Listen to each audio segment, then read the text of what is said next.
Dandim 0406 MLM Letkol Infantri Erwin Syah Taufan mengatakan siap menindak tegas siapapun yang memicu kerusuhan dalam Pilkada Serentak 2020 di wilayah Kabupaten Musirawas dan Musirawas Utara.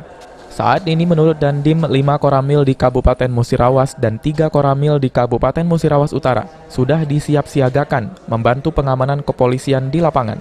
Lebih kurang 205 personil sudah disiapkan membantu pemerintah daerah melakukan pengamanan. Bahkan hingga saat ini semua anggota koramil dan pasukan Kodim siap on call dan sudah menerima atensi agar bertindak sesuai prosedur.